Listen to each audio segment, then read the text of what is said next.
Soul Garden.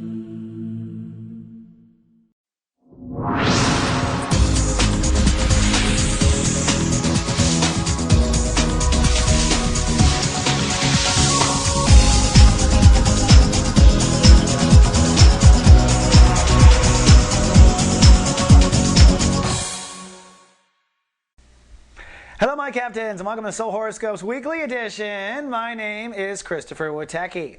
And Happy New Year to you. I have been off the air. Sorry I missed a lot of your birthday. It was a tough time for all of us. For you too, I know. Ego consciousness, Pluto in your sign, and certainly a turning point. Actually, where I've been is we've been redeveloping. We have a new GA coming out, our new guardian agency. And I just want to put it out there one time here at the beginning of the year. I've designed the horoscopes to go along with these GA texts. And we were in beta until now. We moved it to some larger servers. What I do is take your date of birth and I text you through the day. This is pre-programmed by me, and what it is an effort to try to be a personal astrologer to all of our end viewers and align them up with the weekly horoscopes. So they're now getting very personal, the text messages are, because we put in these other layers, and I don't want to give away the formulas, but I want to brag at the same time. It's so hard for me, my Leo rising. But truthfully, it's really cool. Give it a good try. It's 99 cents for the first week. We're going to go live next week. Tell us what you think. I'm super excited. We got all sorts of features, but I won't go into all that right now. Let's go into what's going on with Vu. Well, we are in chapter 1 of Sun in Aquarius. We've wrapped up your birthday period. If you don't know, that was about upgrading your ego consciousness. Those who are in GA, we were with you all along. Now, as we move into Aquarius, it is time to move to your soul capital consciousness. Your soul capital consciousness is the state of awareness responsible for your value structure. It is the consciousness that turns into manifestation. If you value something with your spiritual will, I like this, I like this, I like this, I like this, I like this, you draw it in by law of attraction. You have to pump it full of value consciousness.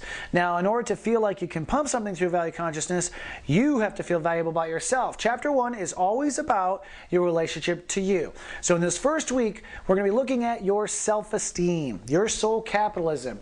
How much do you value yourself? Let's take a look at the planets and see how the week starts off. It starts off with a bang. It starts off with Light Cast Day, right off the bat. Sorry, but I did make it on the air just in time, thank goddess for that. If you don't know, that's when the sun and moon come together. This is known as a new moon back in pagan times.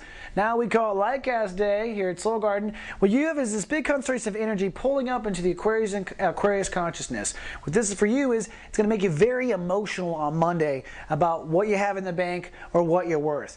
This is good though. Whatever you get emotional about, it is showing you, revealing to you the areas in which we need to work on in the soul capital transit. But if you're feeling smooth and good, superb. That's what you want to do on Light Cast Day. You want to fill your heart with emotion and love, and you want to visualize and kind of tell the universe what you want to be worth or what you want to draw on with abundance. Put it out there and tell the universe what you want. Now on Tuesday, we get started right away because Tuesday, breakdown. Probably some breakdowns. Uranus ruling the day. Whenever Uranus rules the day, it's kind of tough. Not to mention the moon is still in Aquarius, so Uranus is the mothership energy of Aquarius, so it's like a triple dose of Aquarius, the sun, the moon, and also Uranus ruling on top of that. It will mean some sort of breakdown. Might be with some value structure you have. Someone may really dishonor what you're worth. You may dishonor what you're worth. You may find your bank account is negative. Not trying to be the Grim Reaper here, but whatever happens between Tuesday and Wednesday, it is showing you an area that we need to focus on so it doesn't continue in this regard. The other thing that happens is Mars. Mars goes retrograde in Virgo at the same time. Mars over there on the other side of the Earth starts to retrograde now. Now Mars is masculine testosterone energy, so we're all going to feel deflated a bit, I think, and I'll be reporting on that in depth. But Mars retrograde also means your plans to re-educate, your plans to get to your career. It will feel like everything sort of stops, but it's really not stopping. It's just giving you a chance to re-edit and go back. So we'll talk more about that as things move on, but feeling a little deflated plus the breakdown. It's kind of a double whammy on Tuesday. On Wednesday, I do think we will have breakthrough.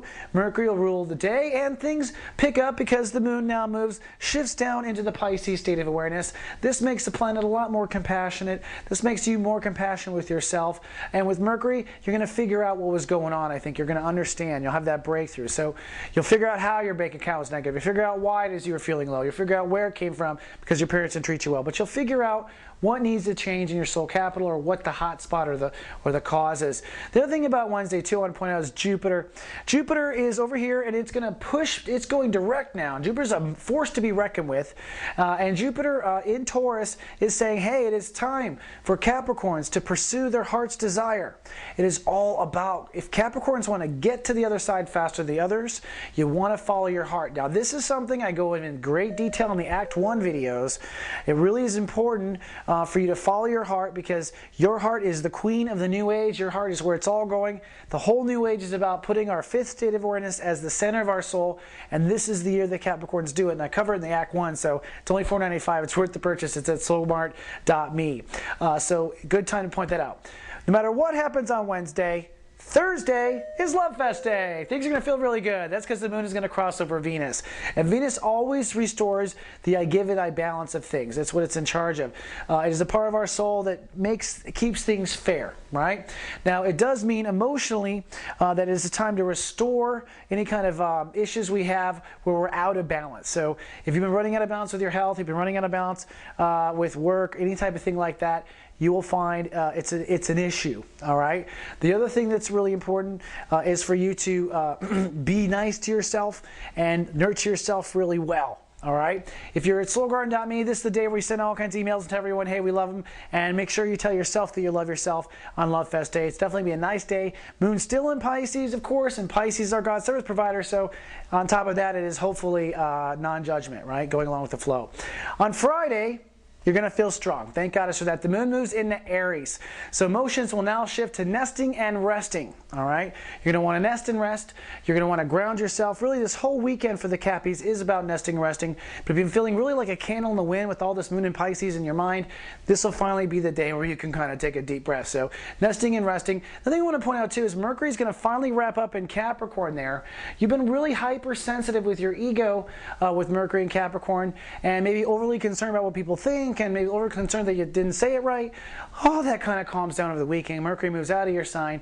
Your mind gets off that overdrive, and it's heading now for Aquarius and more issues of soul capital. But at least it's not questioning what you look like all the time. That was Mercury in your own sign. Yeah, you guys are hard on yourselves, I got to tell you. Now, over the weekend, going to be good. Nesting and resting. Basically, in this whole first week, although Pisces had a lot to do with it, it's about what's not working in self-esteem. Where can you slip? Where can you slip in your mind and undermine your self-esteem? Where can you slip in your value structure? Where can you let people slip? And on Saturday, with you hopefully nested and rested with the moon in Aries, you can make that decision. Saturday is ruled by Saturn, your home planet. Saturday is the best day of the weekend to do something. If you've got to go out with friends, Saturday's your day. You'll feel the strongest on Saturday. But remember, it's a nest and rest weekend. On Sunday, Mars rules the day, so if you really feel the Mars deflation, you'll feel it come back up on Sunday. You'll feel stronger again. The masculine energy kind of hit the planet. It is time to act, basically, on your decisions. So if you decided that you're not going to beat yourself up anymore, act on it Sunday. You want to act, act, act. Put your realizations of what value structure needs to go into action on Sunday. But remember, nest and rest, because you're going to want to play when the moon hits in Taurus. We'll talk about that next week. Okay, Captain, I feel like I've been talking forever. It's so easy with you guys, though. Hope you've had a great birthday period, and I am here for the year. I don't plan on going off the air again. Check out the Garden Agency, please. It is our way of moving on with Soul Garden, and I will see you in 7 days. Until then, go live love big.